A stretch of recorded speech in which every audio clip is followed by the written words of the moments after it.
Bismillahirrahmanirrahim. Assalamualaikum warahmatullahi wabarakatuh. Alhamdulillah setelah tadi kita mengikuti sesi demi sesi dari pagi hingga barusan tadi kita selesai mengikuti kajian tadarus dengan kajian tafsir bersama Bapak Ustadz Fauzan.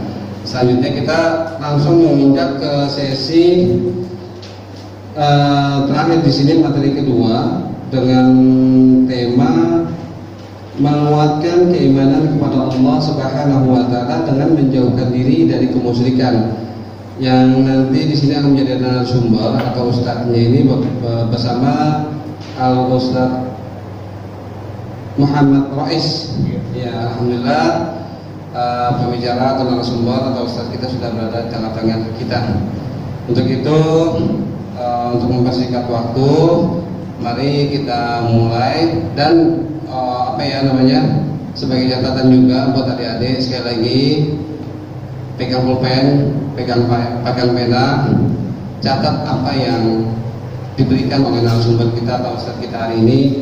Jangan sampai apa yang disampaikan itu sia-sia. Jadikan jadikan langkah kita itu benar-benar bermanfaat.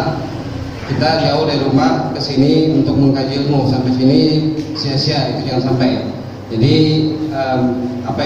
minimal ataupun maksimal kita dapat mendapatkan sesuatu pelajaran yang ada di santri ini. Untuk waktu dan tempat kepada Al Ustadz Al Muharram Ustadz Muhammad Rais, falyatafaddal mashkur. Muhayyikum bitahiyatil Islam. Assalamualaikum warahmatullahi wabarakatuh.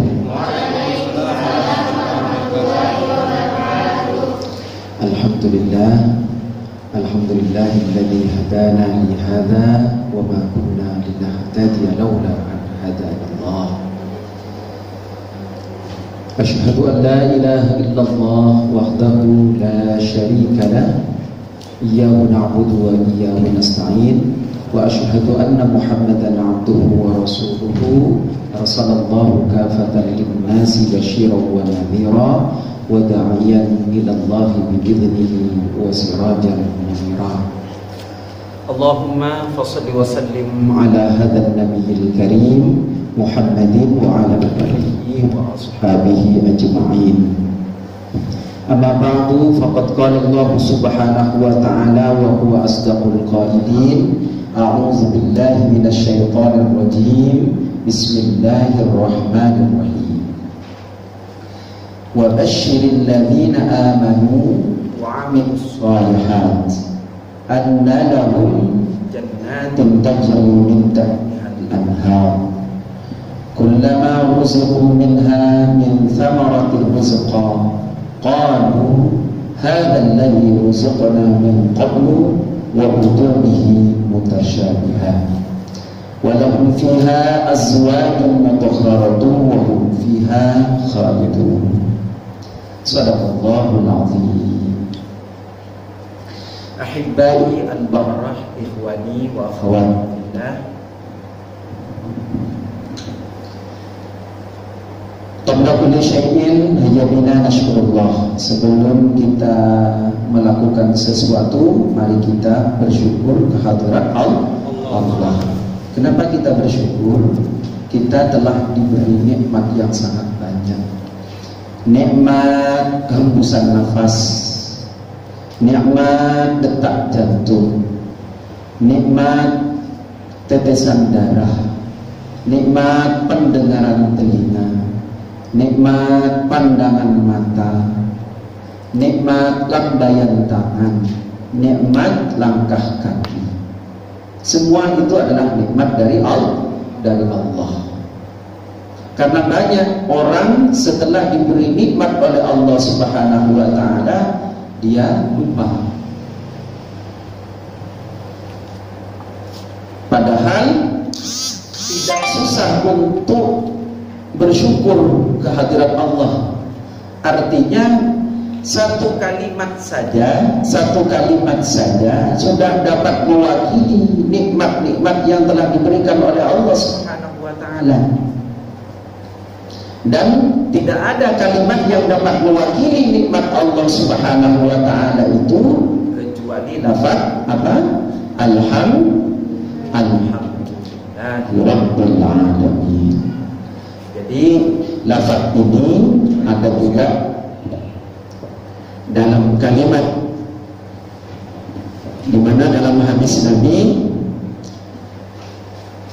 disebutkan di sana kalimatani, dua kalimat khafifatani 'alal lisan, ringan diucapkan di mulut, wa thaqilatani fil mizan, berat timbangannya di akhirat.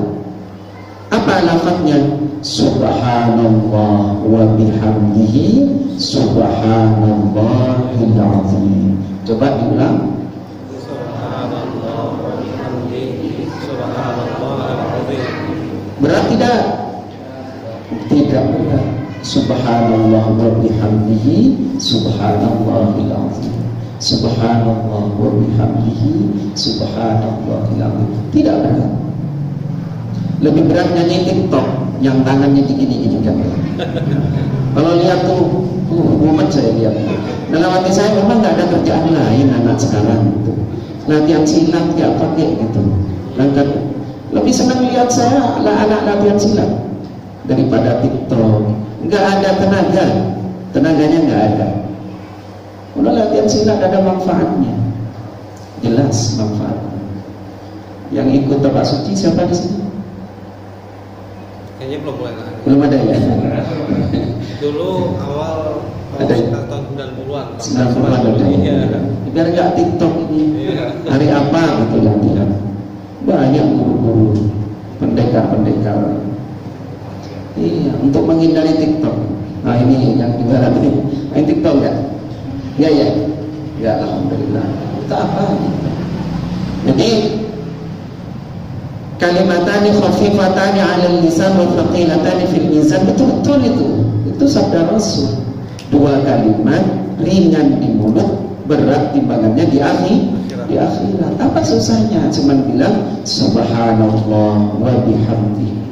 Subhanallah sudah jelas, maha suci Allah, Allah maha suci. Ini ada sesuatu yang apa namanya? Yang biasanya keliru diucapkan. Kalau melihat sesuatu itu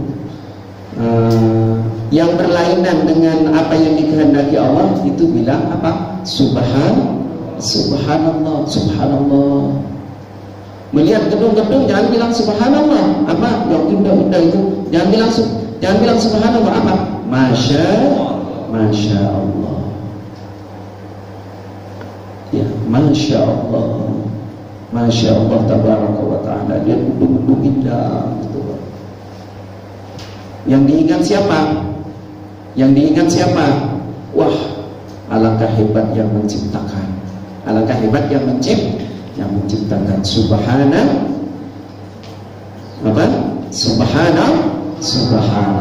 Maha suci Allah. Ini yang pertama. Jadi tak susah, tak berat untuk kita bersyukur kehadirat Allah. Kalau orang Betawi kan ada yang latah ya. Kalau latah itu gitu. Apa yang disebut? Kadang-kadang kotorannya sendiri disebut itu. Ada yang Betawi sini? Gak ada. Ada. Saya. Iya, nenek-nenek itu apa ada itu. Kata-katanya memang sekedar kalimat. Tapi sekarang sudah nggak ada sekarang. Alhamdulillah, kalimatnya udah bagus-bagus. Jadi teman-teman sekalian, bukan hanya Betawi yang seperti itu, di Madura lebih parah lagi Pak. Alatnya sendiri disebut Pak. Betul. Subhanallah. Mestinya yang pertama kali muncul di ungkapan kita itu apa? Kalimat thayyibah. Subhanallah, alhamdulillah, Allahu akbar. Subhanallah, alhamdulillah, wa la ilaha illallah, Allahu akbar. Nih, jadi tidak susah untuk melafalkan kalimat thayyibah. Ini seperti tadi, subhanallah wa bihamdihi, subhanallahil azim, subhanallah bihamdihi, subhanallah. Jadi ini nyambung dengan firman Allah Subhanahu wa taala, la in syakartum la azidannakum wa la in kafartum inna 'adzabi lasyadid. Coba. Seperti ini aja adabnya pedih loh. Tapi karena adabnya pedih, maka pahalanya mudah. Kebalikannya itu perbuatan yang baik itu nanti ganjarannya mudah, pahalanya besar. Karena ancamannya berat. Apa ayatnya? La in syakartum la azidannakum wa la in kafartum inna 'adzabi lasyadid. Coba adik-adik yang perempuan duluan, la in syakartum. 1, 2, 3. Bismillahirrahmanirrahim. La in syakartum la azidannakum wa la in kafartum inna 'adzabi lasyadid. Coba adik-adik yang laki-laki. Bismillahirrahmanirrahim. La azidannakum inna 'adzabi lasyadid. Jadi ini sudah menjadi tanda orang bertakwa. Oke, setelah kita bersyukur kehadiran Allah, baru kita membaca apa? Sholawat atas Nabi. Apa dalam ayat Al-Quran yang sering dibaca kalau khutbah Jumat itu? Innallaha wa malaikatahu yusholluna 'alan nabi ya ayyuhalladzina amanu shallu 'alaihi wa sallimu taslima. Allah memerintahkan sholat kepada kita enggak? Apa ayatnya? Aqimis sholat, dirikanlah sholat, tegakkanlah sholat. Apakah Allah sholat? Tidak. Wa ita'iz zakah, apa artinya? Tunaikan zakatmu. Apa Allah memberi zakat? Tidak, Allah tidak berzakat. Kemudian wa hajjil bait, apakah Allah haji? Tidak. Terus apa yang dilakukan Allah, apa yang diperintahkan Allah, tapi juga Allah mengerjakan apa? Sholawat atas Nabi. Sholawat atas Nabi yang diperintah itu innallaha, sesungguhnya Allah, wa malaikatahu, dan malaikatnya, yusholluna 'alan nabi, Allah dan para malaikat berselawat atas Nabi. Allah memerintah salat, Allah memerintah zakat, Allah memerintah haji. Allah tidak salat, Allah tidak zakat, Allah tidak haji. Tapi kenapa saat sholawat dia mengerjakan? Nah, ini kemuliaan bagi Nabi Muhammad SAW. Jadi sholawat Allah atas Nabi itu adalah rahmatnya. Apa? Rahmat Allah yang dicurahkan kepada Nabi Muhammad itu sholawat atas Nabi yang dilakukan Allah Subhanahu wa ta'ala dan para malaikat. Maka kemudian perintahnya atas kaum muslimin, ya ayyuhalladzina amanu shallu 'alaihi wa sallimu taslima. Ketika Nabi Muhammad itu naik mimbar ya kan? Yang pertama, amin, kata Nabi, amin. Naik lagi, amin, kata Nabi. Naik lagi, amin. Ketika turun, selesai beliau khutbah, ditanya oleh para sahabat, ya Rasulullah, kenapa paduka setiap naik mimbar itu selalu baca amin? Malaikat berdoa. Celakalah orang yang apabila disebut Nabi Muhammad kemudian dia tidak bersolawat. Apa kata Rasul? Coba. Maka jangan pelit. Untuk apa? Membaca sholawat ketika nama Nabi disebut. Nah, coba kita latihan. Marilah kita bersolawat atas Rasulullah Muhammad sallallahu alaihi wasallam. Apa kita bilang? Allahumma sholli ala Muhammad wa ala ali Muhammad. Mudah kan? Berbuat baik mudah sekali. Nah, kalau hari Jumat itu ada hadis khusus yang selalu dibaca oleh para mubaligh itu. Apa yang dibaca? Nah, dalam hadis disebutkan,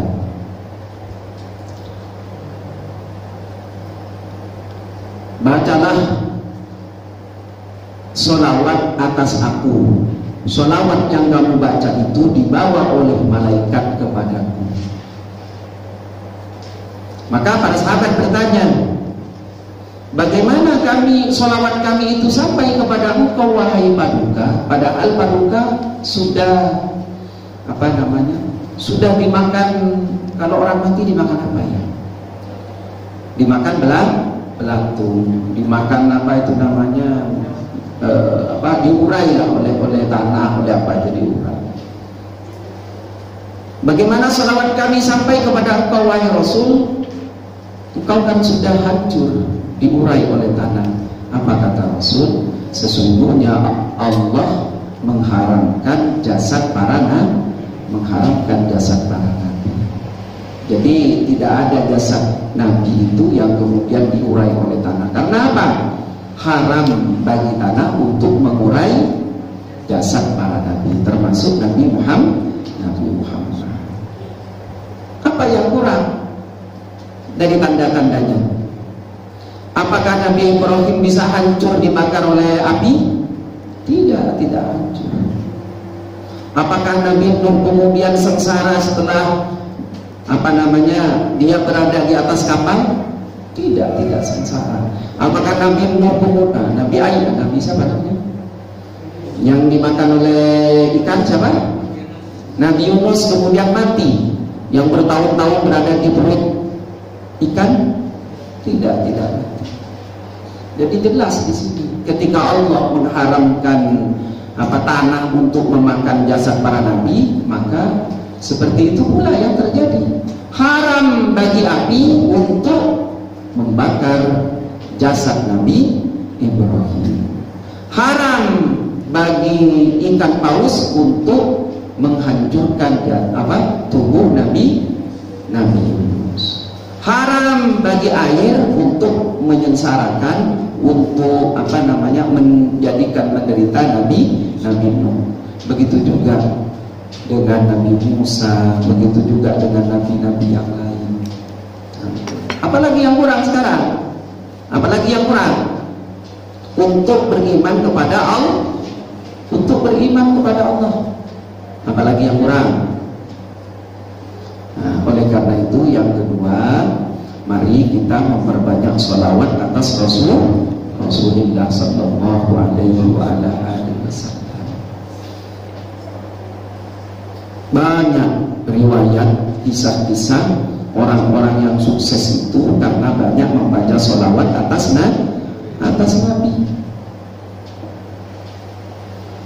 Apalagi janji Nabi dalam hadisnya, man shalla alayya wahidatan sallallahu alaihi asra. Barang siapa yang membaca sholawat atasku satu kali, maka Allah akan memberikan rahmat kepadanya 10 kali. Sallallahu alaihi asra. Gimana hafal?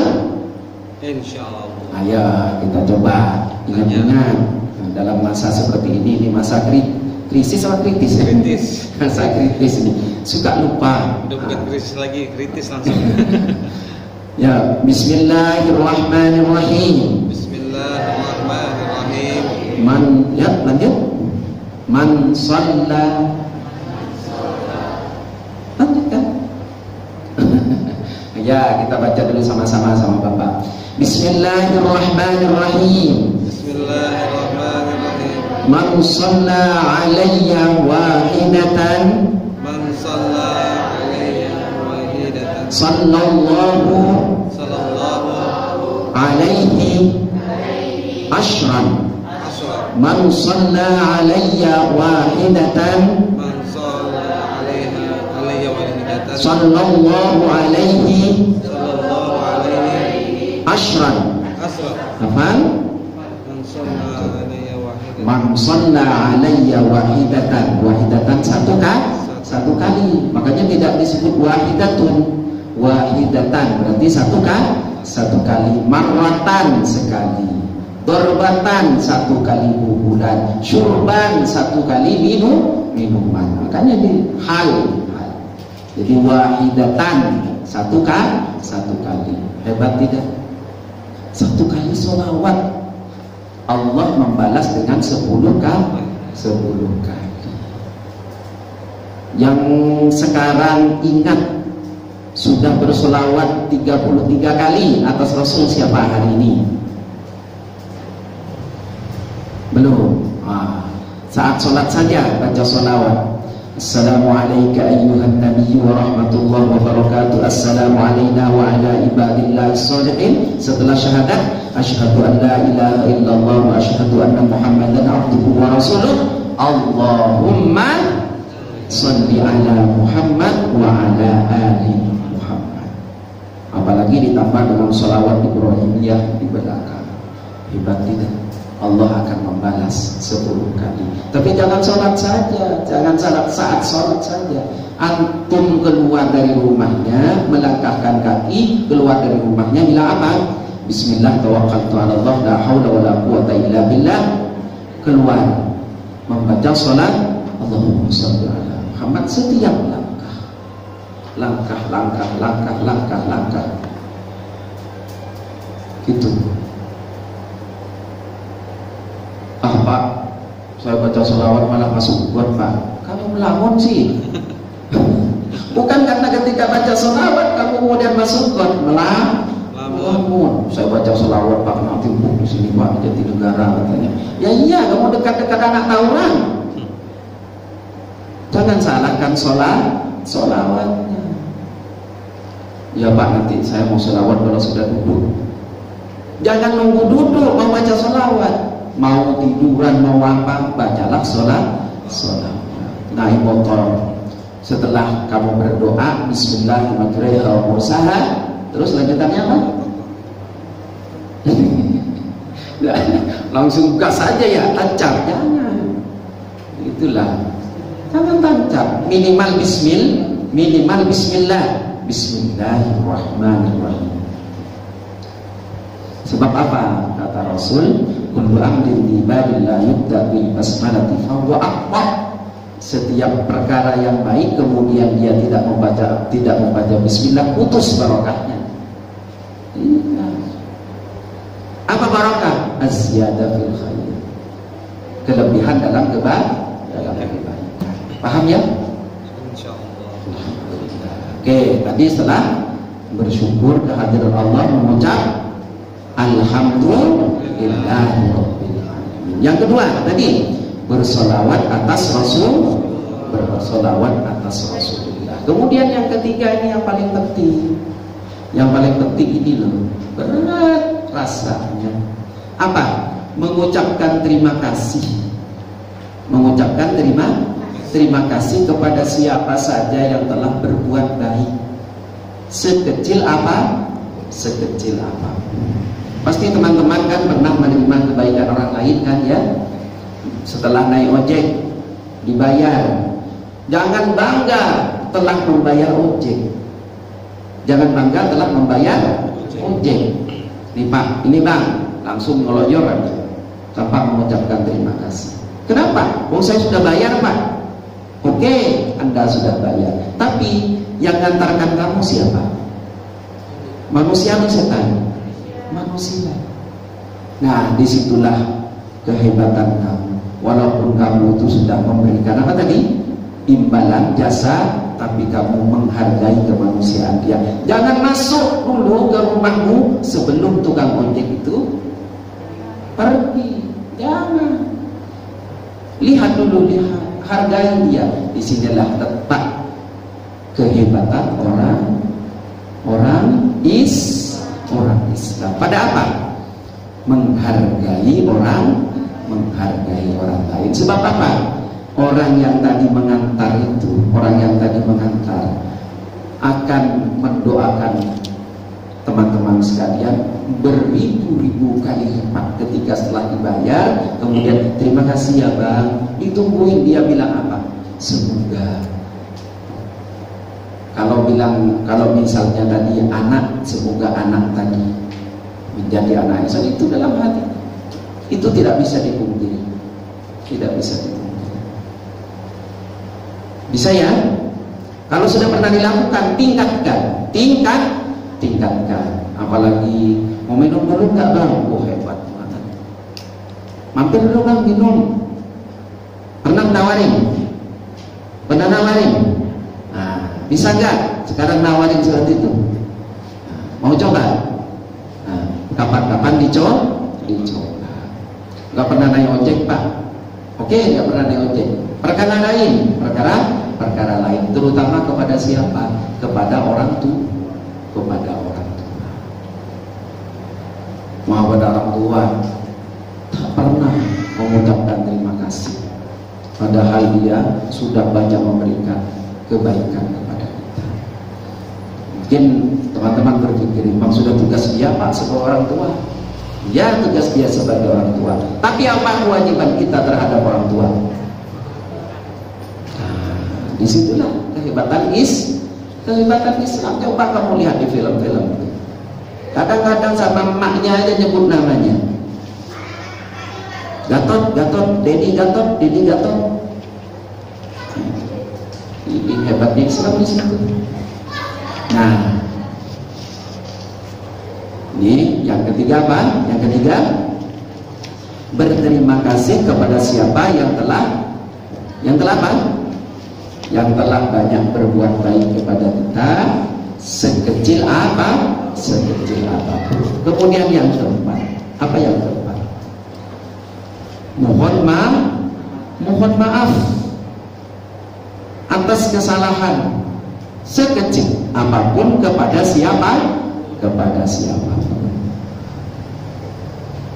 Kenapa mohon maaf? Yang salah dia apa pak? Tahu.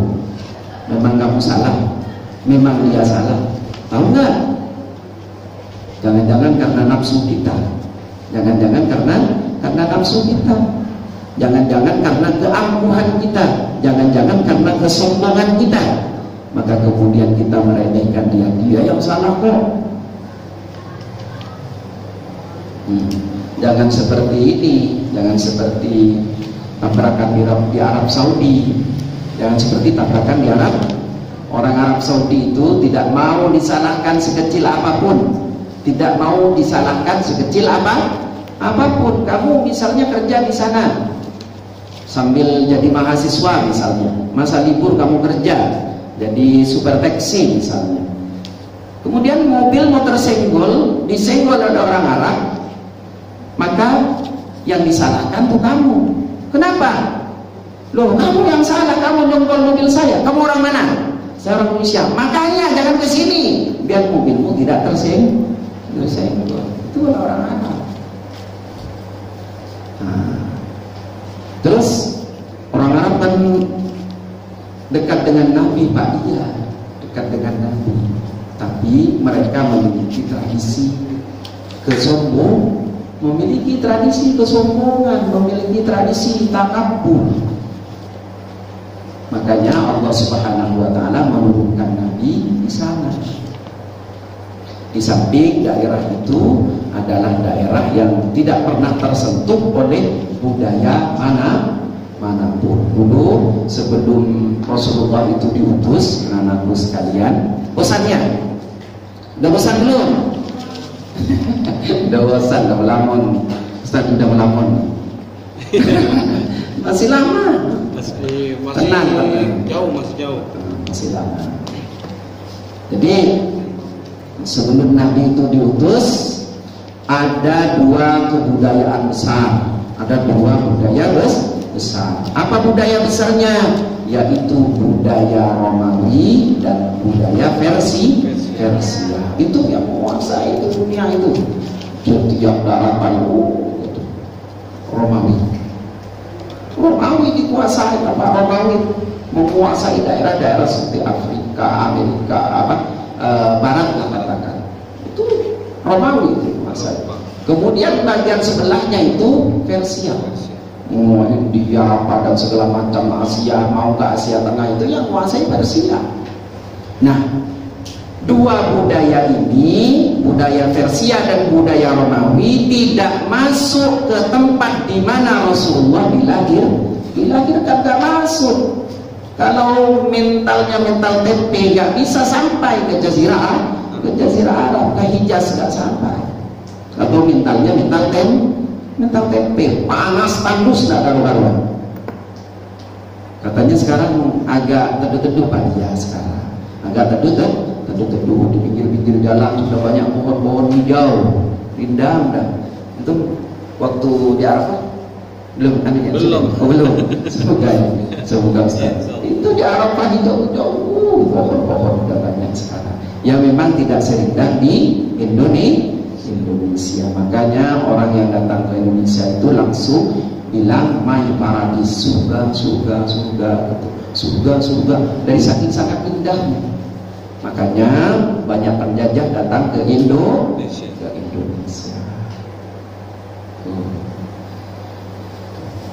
Nah, ini seperti itulah Nabi Muhammad SAW diutus. Jadi jangan seperti tradisi orang Arab kebanyakan yang tidak mau dipersalahkan. Kalau janji sama orang Arab, bukrah, kamu datang besok, bukrah kapan lagi? Bukrah besok pagi, besok paginya lagi. Kaifa ya sayyidi ana tajawwaztu bika thalatha marrat wa antum taquluna annani ahduruna bukrah. Kaifa hada? Ini apa itu? Tapi tidak boleh kalah debat dengan orang Arab. Sama-sama manusia. Yang pantas ditakuti siapa? Allah. Cuman hati-hati. Di sini ada hablum minallah, ada hablum minan nas. Ini yang perlu dijaga. Sebab apa? Man lam yashkurin nasa lam yashkurillah. Barang siapa yang tidak bersyukur kepada manusia, berarti dia tidak bersyukur kepada Allah. Bisa enggak? Cuma bilang terima kasih ya dek,